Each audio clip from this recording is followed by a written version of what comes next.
할렐루야. 저는 지난 주일에 사랑하라라는 제목으로 기둥같이 정말 중요한, 없어서는 안 되는, 또 모든 교회의 성도라면 반드시 지키기를 힘써야 되는 계명을 말씀드렸습니다. 바로 사랑하라죠. 여러분이 볼 때 오른쪽인가요?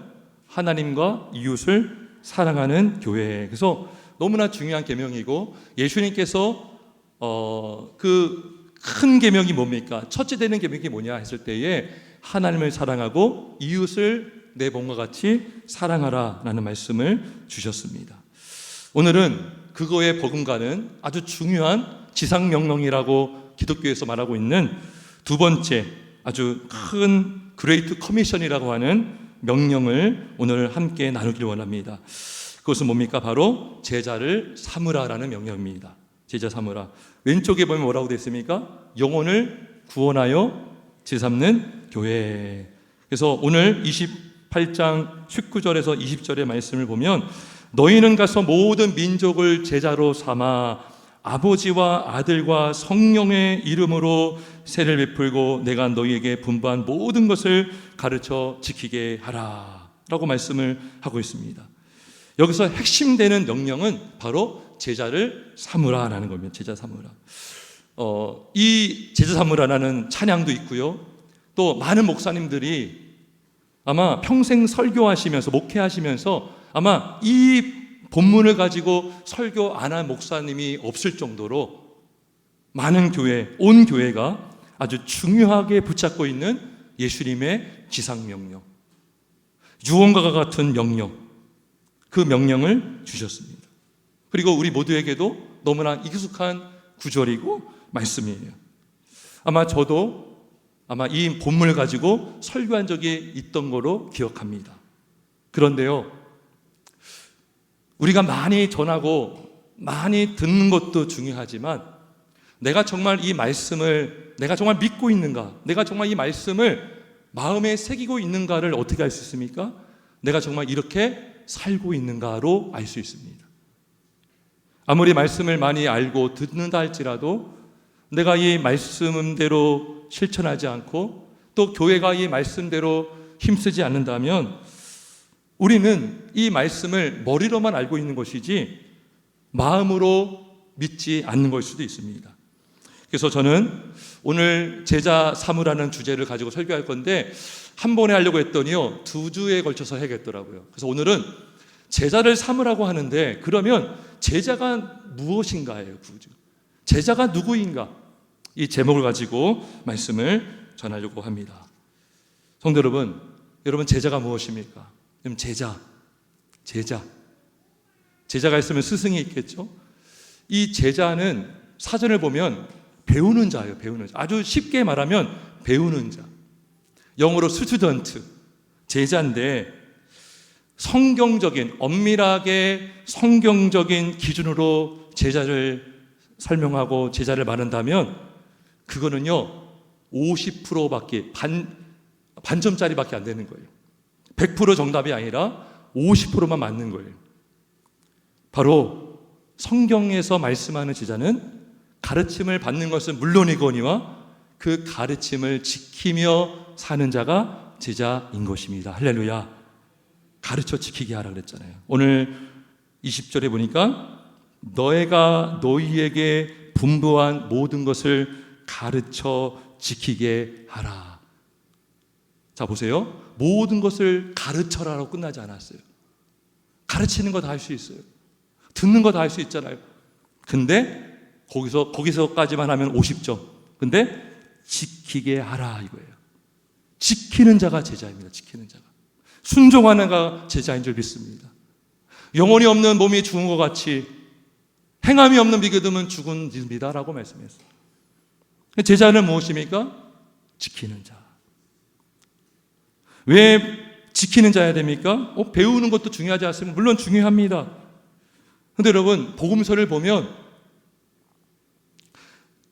두 부류가 있어요. 하나는 무리가 있었고요, 하나는 제자들이 있었습니다.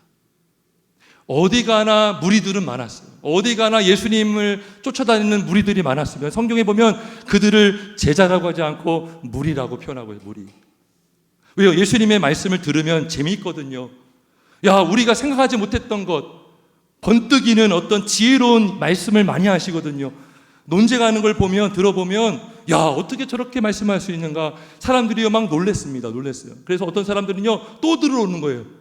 예수님께서 안식일에 회당에서 말씀을 전할 때도요, 거기에 사람들이 막 몰렸던 이유가 그겁니다. 근데요, 고난을 당하고 자기가 원하지 않으면 예수님이 따라오라 했을 때 도망갔던 사람들 얼마나 많습니까? 오늘날에도 그럴 수 있어요. 성경 공부하는 거 중요합니다. 설교 듣는 거 중요합니다. 많이 배워야 됩니다. 근데요, 거기로 끝나는 분들이 너무나 많다는 거예요. 저도 그럴 수 있어요.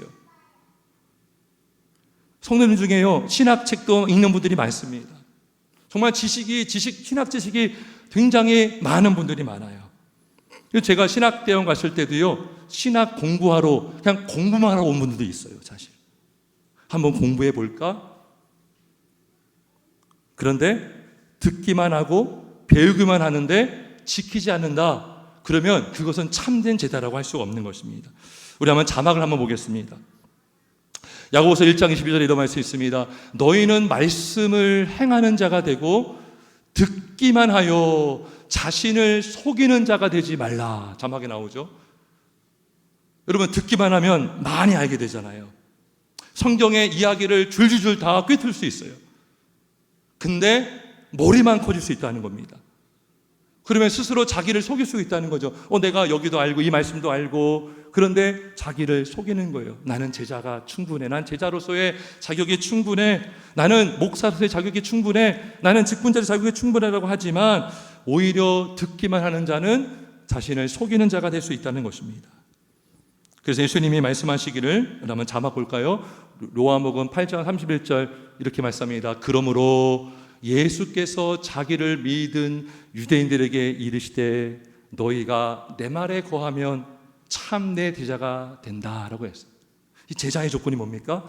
예수님의 말씀에 거하는 자예요. 예수님의 말씀에 거한다는 것은 듣기만 하여 머리만 커지는 자가 아닙니다. 듣기만 하여 정보를 많이 가진 자가 아니에요. 듣기만 하여 신학 지식이 많은 자가 아니에요. 내 말에 거한다는 것은 항상 말씀 안에 머무르고 말씀의 인도를 받고 말씀에 순종하는 자가 바로 말씀에 거하는 자임을 믿기를 주의 이름으로 축원합니다. 말씀을 지키는 자가 제자예요, 제자. 오늘 이게 되게 중요한 핵심입니다. 말씀을 지켜야 제자입니다. 그러면 우리에게 지키라고 하신 명령이 뭡니까? 가르쳐준 게 뭡니까? 그게 지난주의 말씀이에요. 여러분, 온 율법과 선자의 강령이 뭐라고 했어요? 마음과 목숨과 뜻을 다하여 주 너의 하나님을 사랑하라. 이것이 첫째 되는 계명이요 둘째도 이와 같으니 내 이웃을 내 몸과 같이 사랑하라. 이 두 계명이 온 율법과 선자의 강령이라 그랬어요. 강령이 뭐였어요? 원뜻은 매달려 있다는 거죠. 구약에 수백 개 되는 계명들이요 다 이 사랑하라는 계명에 걸려 있다는 거예요. 모든 계명의 핵심은 사랑이고, 모든 계명의 동기가 사랑이고, 모든 계명의 뿌리가 사랑이라고 말씀해 준 거예요. 그리고 다시 한번 우리 지난주의 말씀을 조금 언급하면 그게 뭐예요? 첫째가 뭐예요? 하나님을 사랑하되 마음과 목숨과 뜻을 다해 사랑하라 하는 거죠. 제가 지난주에 그렇게 설교했어요. 이것은 내가 가진 모든 것을 가지고 사랑하는 것입니다. 우리가 예배 시작할 때 그 찬양 부르잖아요. 찬양하라 내 영혼아, 찬양하라 내 영혼아, 내 마음, 뭐죠? 내 속에 있는 것들아 다 찬양하라 하잖아요. 그러니까 나의 마음뿐만 아니라 내 영혼을 다해서, 내 목숨을 다해서 찬양하라. 이게 뭐예요? 내 모든 것을 가지고 사랑하라 이건데, 이것은 또 다른 의미로는 뭐냐? 하나님을 제일로 사랑하라는 거예요. 하나님을 제일 주의로, 하나님을 가장 중요하게 여기고 가장 높은 곳에 모시고, 하나님보다 더 높은 분이 있으면 안 돼요. 그래서 두 계명을 말씀하실 때 이웃 앞에서는 그 명령이 없었지만 하나님을 사랑하라는 명령에는요 마음과 목숨과 뜻을 다해 사랑하라고 명령하신 것입니다.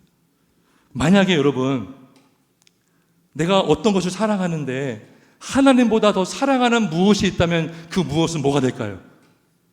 그게 바로 우상이 되는 것이 우상. 그게 우상이에요. 우상을 우리가 보통 뭐 절에 가거나 어떤 절간에 무슨 금신상이 있고 무슨 부처상이 있고 그런 돌멩이가 그런 우상이 그게 전부가 아니고요. 그런 우상은 우리 마음에 가득할 수 있습니다. 우리 말씀만 보겠습니다. 자막을 보면 디모데전서 6장 10절에 보면 돈을 사랑함이 일만 악의 뿌리가 된다 그랬어요.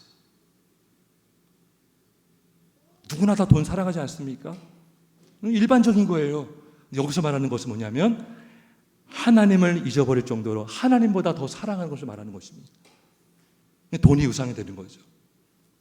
누가복음 16장 13절에도 보면 너희는 하나님과 재물을 겸하여 섬길 수가 없다 그래서 겸하여. 제가 하나님 사랑하는데 돈도 중요하지 않습니까? 그래서 양다리를 고치는 거예요. 우리가 10계명을 매주일마다 낭독하는데 1계명이 뭐냐면 너는 나 외에 다른 신을 내게 두지 마. 이게 뭐냐면 하나님과 나란히 두지 말라는 거예요.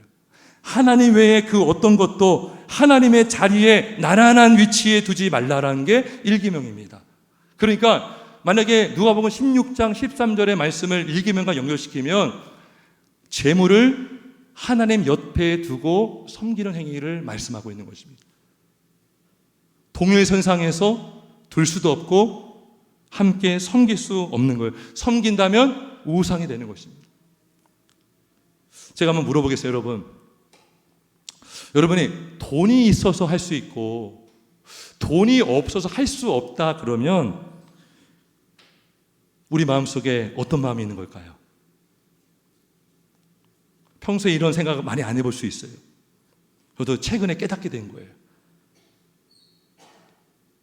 돈이 모든 것의 중심일 때 우리는 돈을 기준으로 삼아서 할 일과 안 할 일을 판단할 수 있습니다. 그럼 돈이 없으면 절대 못하는 거예요. 그러면 돈이 있으면 다 할 수 있는 거예요. 그게 믿음의 생각일까요? 육신의 생각일까요? 육신의 생각이죠. 돈이 무엇보다 높이 있는 거예요? 하나님보다 높이 있는 거죠. 하나님의 주권, 하나님이 결정권자고 하나님이 하신다 하면 할 수 있는 거예요. 할렐루야. 이 세상을 하나님이 유에서 만드셨습니까? 무에서 만드셨습니까? 무에서 만드셨죠. 그러니까 우리가요, 무엇이 있어야 할 수 있다 그러면 그것이 우상인 거예요. 이거 없으니까 나 못해. 하나님을 보지 못하는 거예요. 요즘에 사실 청년들 결혼 문제, 출산 문제가 다 돈에 걸려 있지 않습니까? 돈이 없어서 결혼 못하고요. 돈이 없어서 아기를 못 낳는다고 합니다. 이해합니다. 그런데 가만히 돌아다보면 그 중심에 내가 돈에 묶여 있는 거예요. 돈의 노예가 되어 있는 거예요. 나도 모르게 나는 아이라고 하지만 그 돈이 중심이 돼서 돈이 허락해야 할 수 있는 거예요. 돈이 허락하라면 못하는 거예요. 돈이 하나님보다 위에 있는 상황이 되는 것입니다. 여러분, 그래서 우리가요, 우상하면 하나님보다 더 사랑하는 것, 멋진 표현 아닙니까? 여러분, 누구나 이 말은 다 동의할 수 있어요. 당연한 것이죠. 하나님보다 더 사랑하면 안 되죠. 근데 우리가 마음으로 동의하는 것과 실제로 우상을 섬기지 않는 것과는 차이가 있을 수 있습니다. 나는 우상을 절대 숭배하지 않고 있어. 나는 우상 멀리하고 있다고 하지만 우리 마음속에 우상이 가득해서 살아갈 수가 있는 것입니다. 그래서 예수님께서 제자들이 은연중에 또 우리가 은연중에 우상처럼 여기고 숭배하며 살아갈 수 있는 요소들을요 말씀하시면서 이런 말씀하셨어요. 우리 자막을 보겠습니다. 우리 자막 한번 읽어볼까요? 누가복음 14장 26절입니다. 시작.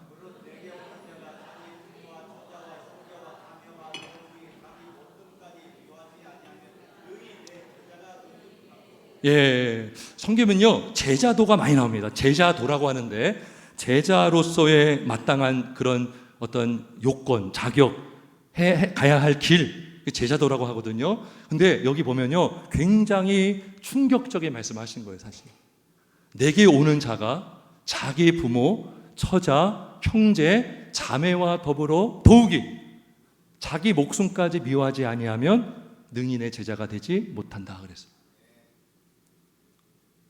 근데요, 이 말씀은요, 십계명과 부딪히지 않습니까?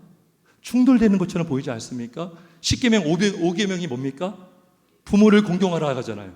근데 여기서는 뭐라고 합니까? 부모를 미워하지 아니하면 내 제자가 되지 못한다 그랬습니다.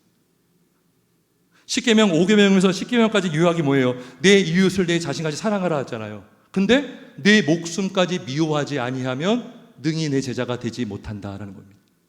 이 말씀이 뭐냐? 액면 그대로 부모를 미워하고 처자를 미워하라는 것이 아니라 아무리 이것들이 소중해도 하나님보다 더 사랑한다면 내 제자가 될 수 없다는 거예요. 너무나 중요한 것들이 많죠. 제가 모르겠습니다. 여러분, 부모님들 너무나 중요한 존재고 나를 길러주시고 낳아주시고 키워주시고 정말 희생하면서 얼마나 우리를 키웠습니까? 여러분도 부모로서 자녀들을, 손자, 손녀들을 얼마나 사랑하면서 키웁니까? 그래서 자녀들은 부모님을 사랑해야 되고 공경해야 되는 것이 맞는데, 여러분, 만약에 그렇게 여러분들이 소중히 여기는 부모님 때문에 하나님이 보이지 않는다면 그 부모는 우상의 가능성이 있습니다. 보이지 않는다라고 말하는 것은 뭐냐 하면 부모가 너무 큰 거예요. 우리는 큰 것을 보고 큰 것을 주목하는 경향이 있는데, 하나님이 우리가 크다고 여길 때 하나님을 경외하고 찬양할 수 있는데 하나님보다 부모가 더 큰 거예요. 부모가 중요하지만 부모 때문에 하나님과 멀어진다면 혹시 부모가 우상이 아닌지 점검해 볼 필요가 있다는 것입니다. 내가 하나님보다 부모를 더 의지하고 살고 있지 않은가? 물론 부모님들 오래 사셔야 됩니다. 건강에 장수하시길 주의 이름으로 축원합니다. 근데 부모가 떠나니까요, 아무것도 못해요, 사람들이.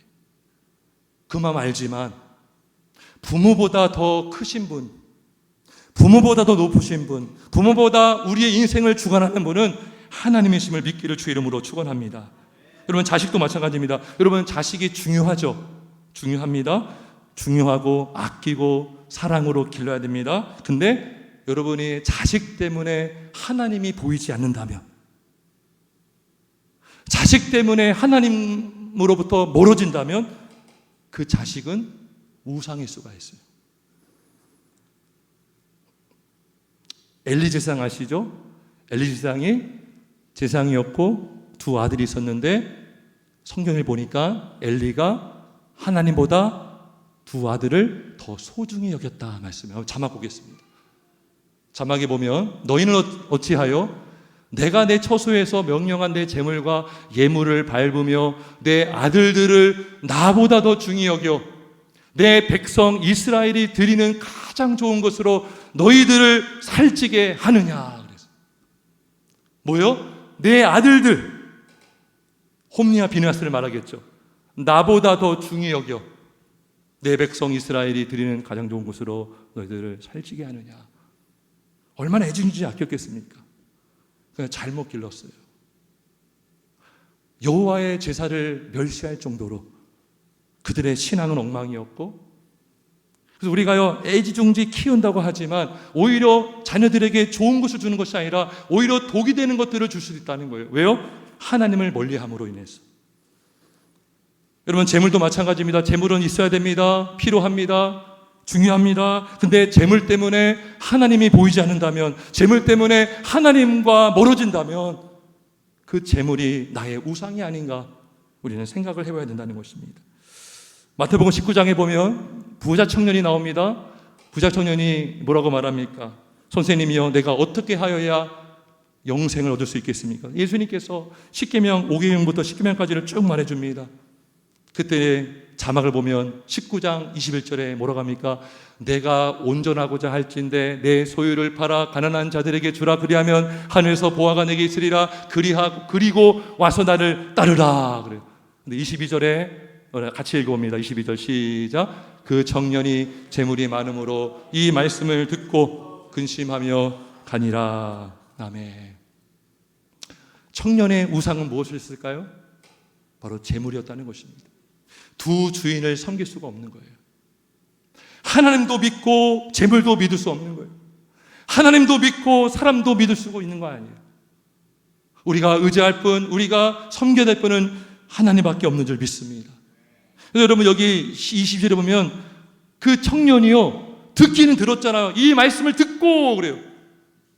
제가 설교 초반에 그랬죠. 듣기를 많이 하고 많이 배운다고 해서 그게 제자가 아니라고 했어요.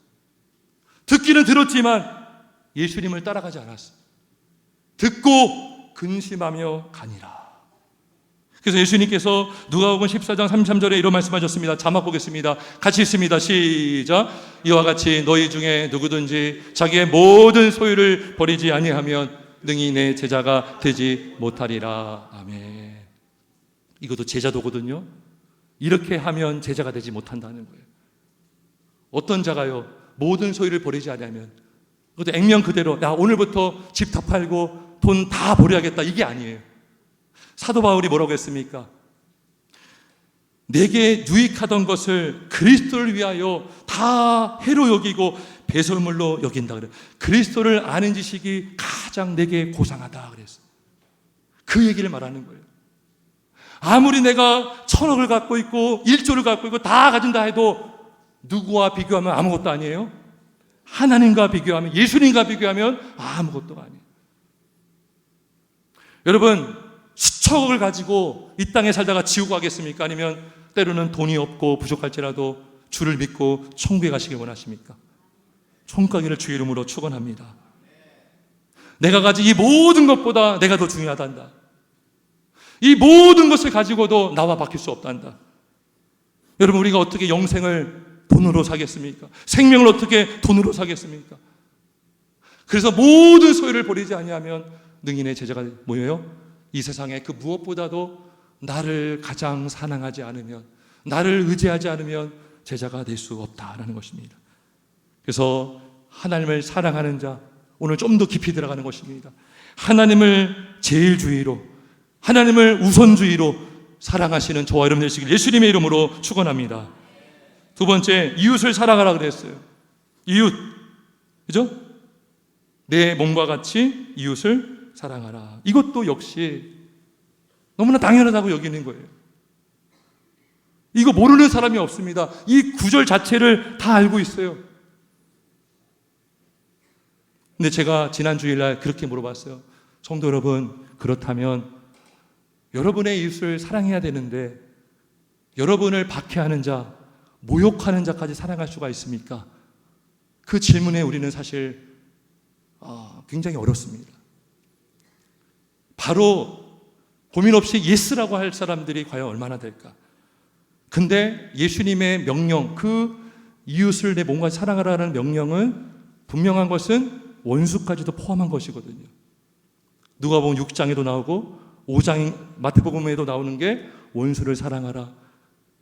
너희가 사랑하는 사람만 사랑하면 무슨 상이 있으리요? 세리들도 이방인들도 이와 같이 아니하느냐. 그래서 예수님께서 우리에게 요구하는 수준은요, 일반적인 것을 넘어서서 세상이 하지 못하는, 그게 복음의 능력이지 않습니까?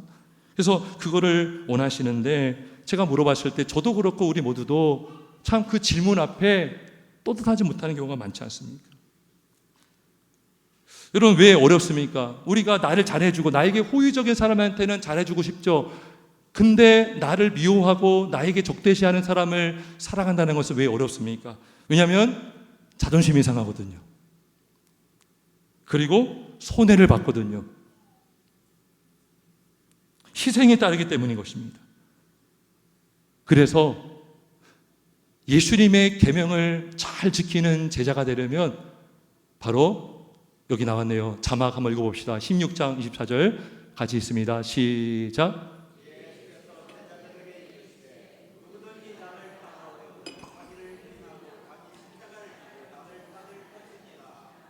아멘. 그래서 예수님이 요구한 게 있어요. 그냥 되지 않는다는 거죠.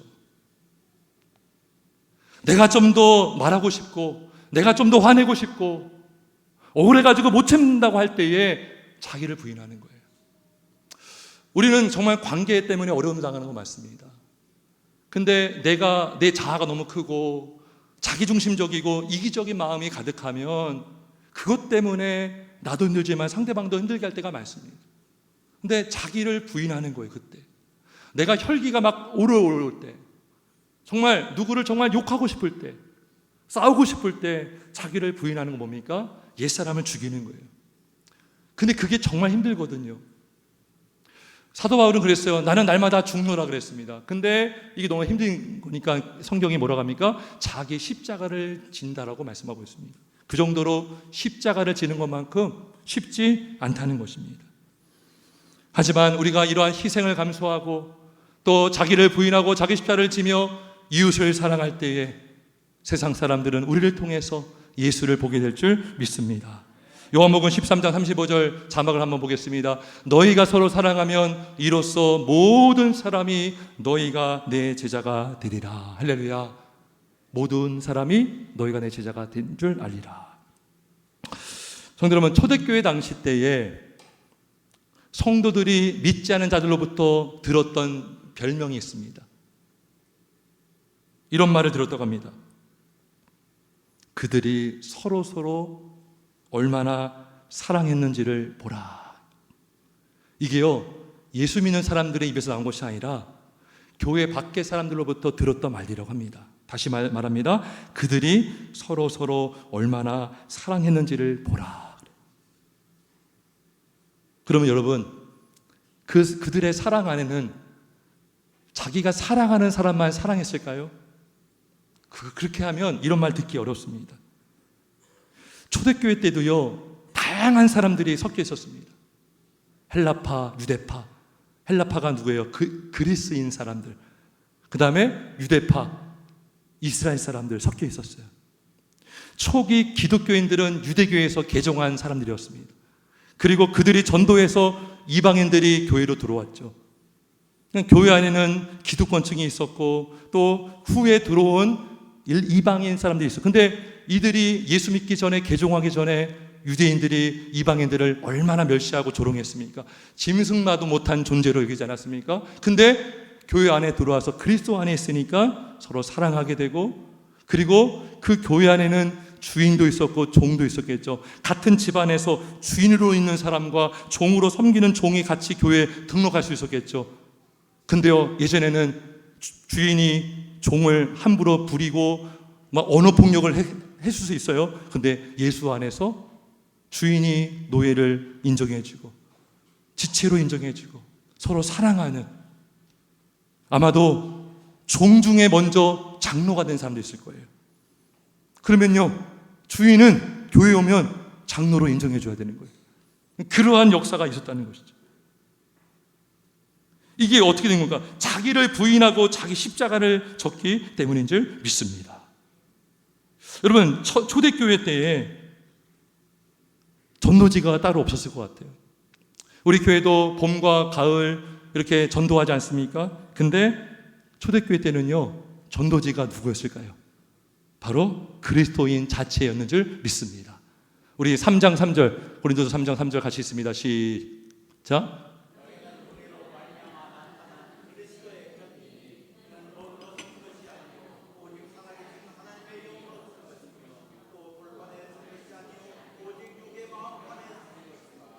아멘. 여러분, 글쎄 편지가 뭐예요? 이게 성경이거든요. 성경은 사랑의 말씀이거든요. 하나님은 사랑이시라. 사랑이신 하나님의 말씀이 편지인데 그리스도인들 자체가 편지가 되었다는 거예요. 예수 믿으라고도 했겠지만 그냥 그들의 삶을 보면 예수가 보이는 거죠. 세상은 천국이 뭔지 몰라요. 천국이 있는지 없는지도 모르고 예수님의 부활도 믿지 않지만 예수 믿는 사람들이 서로 사랑하며 섬기며 살아갈 때에 세상 사람들이 몰랐던 천국을 보게 될 것이고, 또 세상 사람들이 믿지 못했던, 만나지 못했던 예수님을 이 성도들을 통해서, 그리스도의 편지가 된 그리스도인들을 통해서 예수님을 보게 된 줄 믿습니다. 저 개인적으로도요, 늦게 예수를 믿게 되었지만 제가 교회에 가서 성도들의 헌신과 섬김과 사랑을 통해서 믿음이 많이 자랐어요. 성경 지식이 아무것도 몰랐어요, 사실. 근데 처음 본 분이요, 막 저를 태우러 오기도 하고 또 제가 몰랐는데 막 어디 같이 가서 같이 도와주기도 하고, 이게 뭐지? 이게 뭐지? 이게 천국인가? 믿음이 막 자랐어요. 성도 여러분, 제자가 누구입니까? 바로 가르침만 받는 것이 아니라 가르침대로 지키는 자가 제자인 줄 믿습니다. 하나님을 사랑하고 이웃을 내 몸같이 정말 사랑하는 자가 제자가 되는 것입니다. 말씀을 좀 정리하겠습니다. 성도 여러분, 우리는 정말 제자입니까? 우리는 정말 제자의 자격이 있습니까? 저부터 생각하면은 참 부족하다 여깁니다. 과연 제자의 자격이 될 수 있는가? 사실 복음서에 등장하는 제자들도요, 많이 부족하지 않았습니까? 우리가 복음서를 읽을 때에 읽는 이로 하여금 우리를 실망케 하는 그런 미성숙한 행동들을 얼마나 많이 했습니까?